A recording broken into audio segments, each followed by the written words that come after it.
Welcome to Fast Effect Double Speed Magic the Gathering from ELD's Time Vault Games in Bellingham, Mass. Here we have Matt on a Bug Zenith list versus Nathan on Snowco, both with strong openings.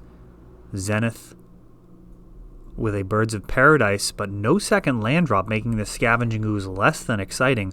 Delver, however, not flipping, so that does shift slightly in Matt's favor in the short term. Thoughtseize now going to potentially rip a card out of his hand, and he's going to fire off a Force of Will, pitching Progenitus. Can be pitched to just about anything, Unmask, Force, you name it, but Daze is going to punish this play severely, and he is going to have a Leovold left in hand. A devastating 1-2 punch Thoughtseize and Daze to stop the Force. Now we've got Tarmogoyf. Delver flips, but he's looking kind of small here. Delver turns sideways. There's going to be a point of life gained off of this Scavenging Ooze. And Nathan in real danger with just the current board.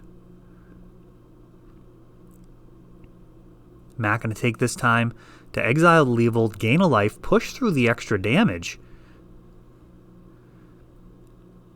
And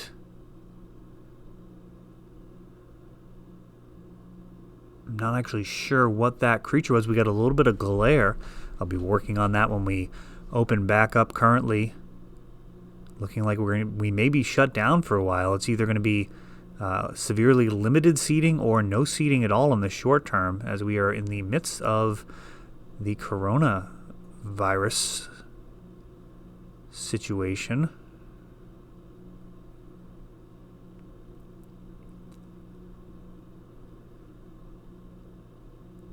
Nathan in terrible shape here. He can potentially trade with the Scavenging Ooze. He's going to go ahead and jam a Leovold. That does resolve. I don't know what that last card in Matt's hand is. Thought it was an Ice Fang Coatl. Oh, is it Archon of Valor's Reach? A green and white card? I think it actually is. Card does see some play in Elves.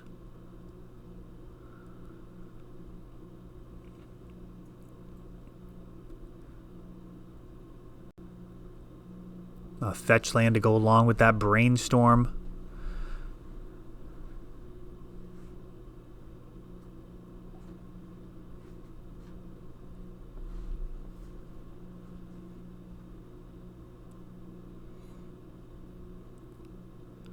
And it looks like Tarmogoyf is slightly diminished. Feels like he's got to be turning sideways. No, he doesn't. He does not turn sideways. Interesting.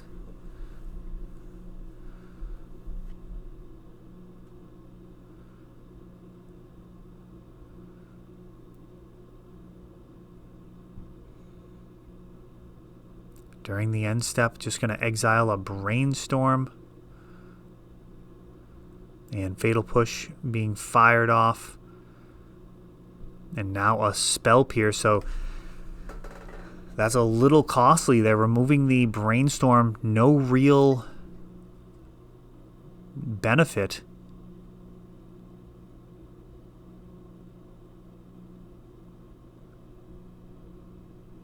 Oh, perhaps I didn't follow that. Thought the Spell Pierce actually resolved.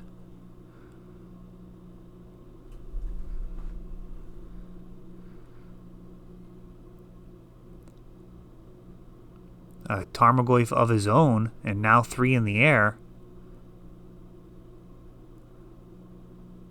Oh, and that is a Gilded Goose making some food.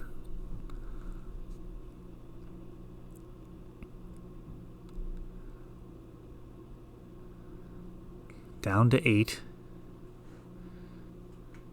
Another food coming in here. So Gilded Goose effectively going to be able to hold off this Delver. Natural Order. into a hard cast force. Natural order probably would have ended the game on the spot, but Nathan holding on to those wastelands to be able to hard cast the card. And now getting another Goyf off of this ponder.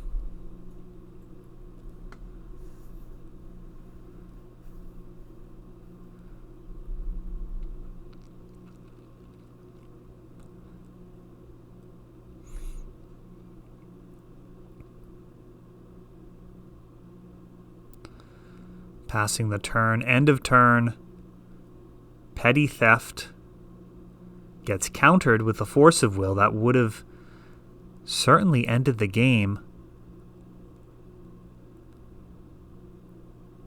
Nathan does need to be careful. Swinging all out. He does not want to lose to a lethal crackback. He's just going to go ahead and send 3. During the end step, Scavenging Ooze getting a little bigger.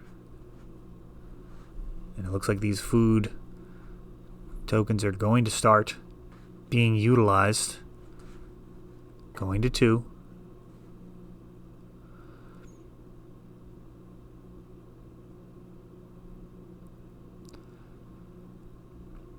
That Scavenging Ooze did allow for this fetch land to come back online. A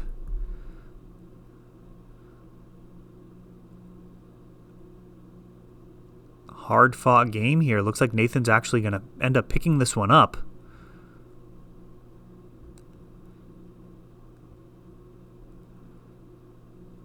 In surprising fashion, I really thought Matt had everything he needed to win there early. I will probably be rewatching this one. I just do these in one take, so I may have missed something. My mistakes end up a permanent fixture along with everyone else's. Hopefully we can learn from them. And it looks like just Nathan considering swinging all out. If he does,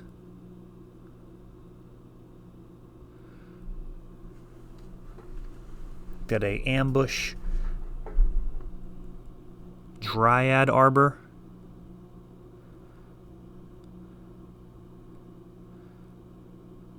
And let's see what he can do for the crackback. He may be able to get enough creatures into the graveyard.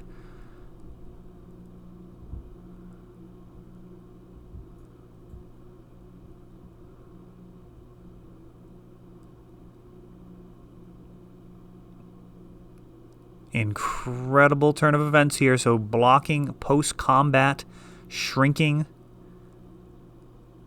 the Tarmogoyf by eating the only creatures in the graveyard. And just like that, Matt pulls that victory back from the brink of defeat. Looked like he was going to be done for, and has just more tricks up his sleeve with fetching out the surprise blocker with Dryad Arbor and having the extra life and extra reach because of the growing Scavenging Ooze. Just one of the many strengths of this Bug Zenith deck. Not really the type of thing that I would typically consider playing. I mean, if I had no option other than, like, if that was the only deck available, I would certainly play it. But it's not something I'd be, like, immediately drawn to. But I do like a lot of what the Theorycraft kind of... the way that it all kind of ties together. Instead of using Ponder, you're using your Green Sun Zenith. So instead of pondering into your potential creature and casting it, you're just Green Sunning for it. I like it. I think it makes a lot of sense. It's not as busted as the things that I typically like to play, but it does give a whole toolbox to be able to play with, and has a little bit of a feel of Survival of the Fittest without being broken, which is actually, I believe, it is actually a type of deck that Matt has played in Vintage as well.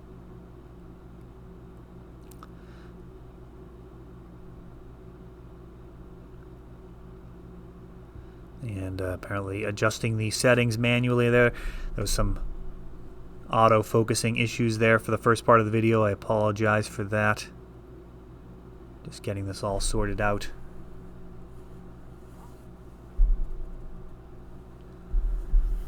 Make sure that's on silent. So going into game 2, Matt up a game. Very back and forth.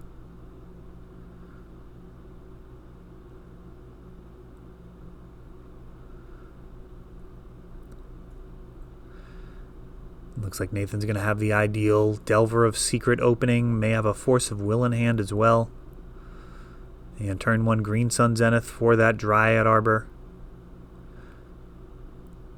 His Zenith list does enjoy some traditional mana acceleration. So either Birds of Paradise or a Green Sun for Dryad Arbor, a very common line, allowing for turn 3 plays on turn 2. So you can just be jamming an Oko on turn 2, and that is often good enough.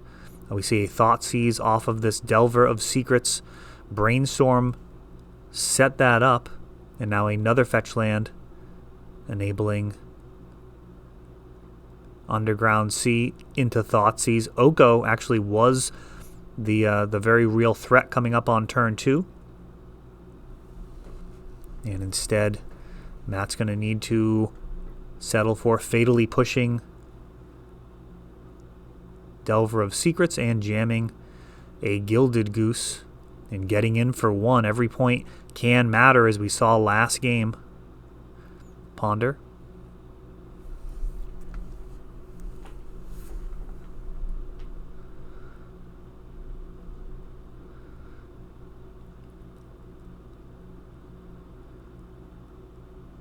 Got a Brainstorm now for Matt.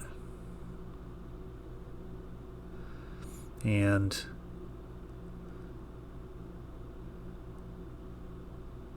potentially up to 4 total mana along with the Goose, along with this mana base. Underground Sea, Forest, and Dryad Arbor. Dryad Arbor probably needs another printing. I rarely say that, but the From the Vault printing is one of the most disastrous printings in history. It just looks like a forest. It's not really legible as a Dryad Arbor. And probably should actually be banned from tournament play, in my estimation. I think it's very similar to the walled forests that look like plains. Just creates an unclear game state. Leovold for Nathan, who's joined by a Delver of Secrets. So both players with Leovold out. Gilded Goose on Matt's side, which is kind of a standstill with this Delver. Matt offers the trade. And Nathan declines, taking the damage. Abrupt Decay. And it looks like Matt not drawing his card off of the trigger, even though it's uncounterable. Still totally worthwhile to get the card. Icefang Coatl in response to Thoughtseize, and shows a hand of Ponder, Green Sun Zenith, and Birds. Green Sun the obvious choice there. Potentially blow the game wide open depending on what toolbox creatures he may have in there. 3 damage coming in and more food, so like 9 life available to Matt. He can actually go above his starting life with all of this mana. And Ponder, after making his land drop, which I don't really like. Not a whole lot of reason to play that land first. 1 damage chipping in. And Birds of Paradise. So Matt completely hellbent. With a quality card on top of the library, or he'll just be shuffling it away with his fetch land. 6 damage coming in.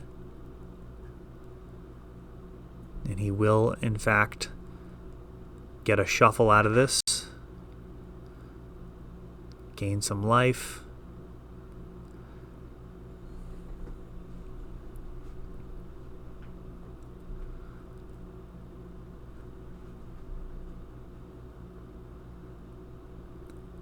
2 damage coming in. And now Brazen Borrower threatening a lethal strike. However, food can actually gain the life back. It's going to turn it all sideways. Birds of Paradise and Gilded Goose getting ready.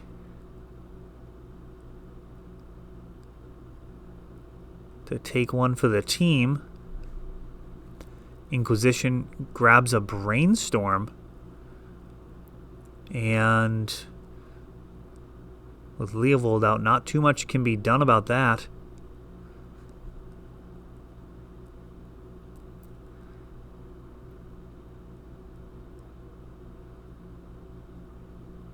One damage, chipping Nathan down to 4.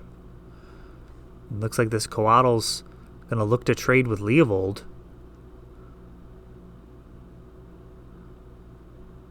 Another Delver.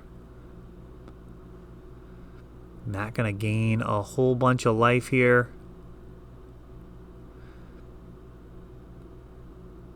I was actually going to Brainstorm. Again, a little tight play considerations. I like brainstorming before gaining the life.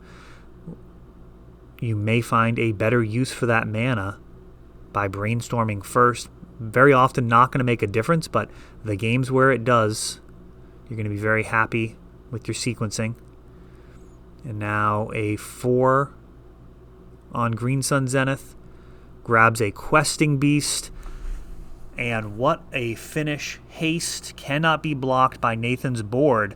And Matt again pulls out a victory in a very dire situation in a very entertaining match. Thanks to both players for that one.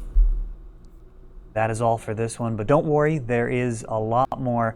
You can check out our older videos, and we're always putting out new videos from ELD's Time Vault games in Bellingham, Massachusetts. If you want to help the channel, of course, you can like, subscribe, share, tap that notification bell so you can know the next time our new videos come out.